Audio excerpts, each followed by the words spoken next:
1975 का वक्त दिल्ली ने एक बहुत ही अजीब और गरीब घटना का सामना किया था। दोस्तों, दिल्ली के पास ही चाणक्यपुरी एरिया में है मालचा महल, जिसने उस समय न सिर्फ नेशनल मीडिया बल्कि इंटरनेशनल मीडिया में भी काफ़ी सुर्खियां बटोरी थी। असल में दिल्ली नई रेलवे स्टेशन पर एक औरत अपने 2 बच्चों और कई कुत्तों को लेकर आ गई थी। फिर वहां पर अपना डेरा जमा लिया था। दिल्ली रेलवे स्टेशन की भागदौड़ के बीच प्लेटफॉर्म नंबर 1 पर बैठी वह लेडी बेहद इत्मीनान और शांत थी। बाद में पता चला वह कोई आम लेडी नहीं बल्कि विलायत महल है, जो कि अवध के फॉर्मर नवाब वाजिद अली शाह की परपोती होने का दावा कर रही थी। एक्चुअली ब्रिटिश एम्पायर के नए पॉलिसी के तहत नवाबों से उनकी ताकत और नवाबी छीन ली गई थी, जिसका शिकार वाजिद अली शाह को भी होना पड़ा था। इतने सालों बाद बेगम विलायत महल अपने दोनों बच्चों प्रिंसेस सकीना और प्रिंस अली रज़ा के साथ दिल्ली आई थी, गवर्नमेंट से अपनी पुरानी पावर और नवाबी मांगने। और अभी उसका डेरा था नई दिल्ली का रेलवे स्टेशन। बेगम ने पूरे 9 साल तक दिल्ली रेलवे स्टेशन में एक वीआईपी लॉन्च पर धरना दिया था, क्योंकि वह एक राजघराने से ताल्लुक़ रखती थी। ऐसे ही कहीं भी रहना उनके लिए बहुत ही मुश्किल था। दोस्तों, दिलचस्प बात यह है कि जब रेलवे के ऑफिसर उनको धरने से हटाने के लिए आते थे, तब बेगम के कुत्ते झपट कर सभी ऑफिसर को दूर भगा देते थे। साथ ही रानी कहती थी, अगर मुझे इस वीआईपी लॉन्च से कोई हटाने के लिए आया तो मैं सांप का जहर पी लूँगी और अपना जान दे दूँगी।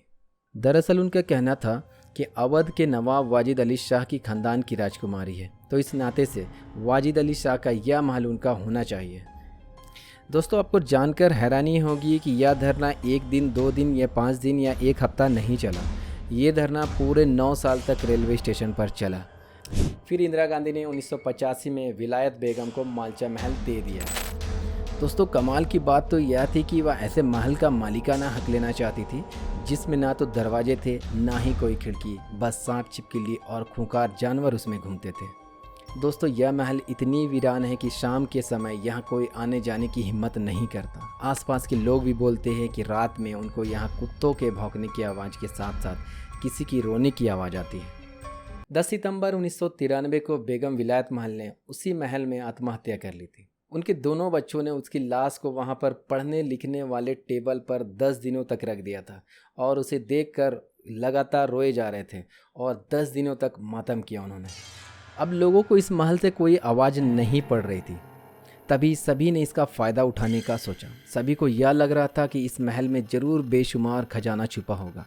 और फिर 24 जून 1994 का दिन आया, जब कुछ लोगों ने उस महल में खजाने की तलाश में घुस गए। तब वह दोनों भाई बहन अंदर ही थे। वह पूरी तरह से डर गए थे। साथ ही उन्हें यह भी डर था कि कहीं यह लोग खजाने और जेवर के चक्कर में उनकी माँ का कब्र ना खोद दे। उसके बाद मौका देखकर भाई बहन ने खुद ही कब्र खोदी और अपनी माँ की लाश को जला डाला, ताकि कोई इस डेड बॉडी को नुकसान ना पहुँचा सके। दोस्तों, बेगम जब जिंदा थी तो वह वक्त था जब उसके पास 25 कुत्ते थे, लेकिन आसपास के लोगों ने उन सभी कुत्तों को जहर देकर मार दिया। इसके बाद उस घर की बुरी किस्मत शुरू हो गई थी। सांप, बिच्छू, चमगादड़ जैसे जानवर जैसे उसे अपना घर बना लिया था। दोस्तों, जब इस घर की ऐसी हालत हुई तब सरकार ने, गवर्नमेंट ऑफ इंडिया ने इसका इंस्पेक्शन कराने का सोचा और एक ऑफिसर धर्मवीर शर्मा जी को इस महल की जांच करने के लिए भेजा। जब वो ऑफिसर घर की तलाशी कर रहे थे तब एक लंबा सांप छत के ऊपर से उसके ऊपर आ गिरा। धर्मवीर जी ने कहा कि वह उस महल में कभी नहीं जाएंगे। पता नहीं बेगम इस महल में कैसे रहती होगी। कहते हैं बेगम के मौत के बाद बेटी सकीना ने काले रंग के ही कपड़े पहन रखे थे। जब इस महल को बैन किया गया था तब 4 दोस्तों के एक ग्रुप महल में अंदर गया था। फिर उन्होंने बाहर आकर जो बताया वो हैरान कर देने वाला था। दोस्तों, उन्होंने कहा उन्होंने एक औरत को घूमते वहाँ पर देखा था और कई कुत्ते भौंक रहे थे, बर्तन भी अपने आप गिर रहे थे। दोस्तों, मालचा महल के आखिरी वारिस रियाज अली शाह ने अपनी सारी ज़िंदगी वही गुजारी और गुमनामी की ज़िंदगी ऐसी काटी कि आखिरी दिन तक राजा के पास खाने के लिए कुछ भी नहीं था और भूखे पेट ठीक 2017 में जान चली गई।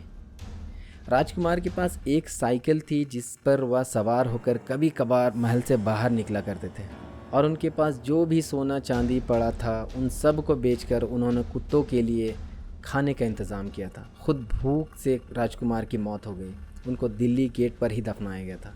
दोस्तों बीबीसी की एक रिपोर्टिंग के अकॉर्डिंग राजकुमार ने एक इंटरव्यू में कहा था कि उन्हें पूरा विश्वास है कि वह राजकुमारी से पहले मरेंगे और राजकुमारी परंपरा का पालन करें। रिपोर्टर ने आगे पूछा, अगर राजकुमारी आपसे पहले मर गई तो इस पर राजकुमार ने कुछ जवाब नहीं दिया था। दोस्तों फिर सकीना राजकुमारी ने कहा कि मुझे एक रिवॉल्वर दो, तभी वह इंटरव्यू देगी। उन्होंने रिवॉल्वर नहीं दिया, इसीलिए कैमरे पर यह इंटरव्यू नहीं हो पाया। कहा यह भी जाता है कि राजकुमारी ने रिवॉल्वर इसलिए मांगा था क्योंकि कैमरे पर वह अपनी जान देना चाहते थे और दुनिया तक इस खानदान के बारे में बातें पहुंचाना चाहती थी। दोस्तों राजकुमारी सकीना की मौत के बाद रियाज अली शाह इस महल में अकेला रहा करते थे।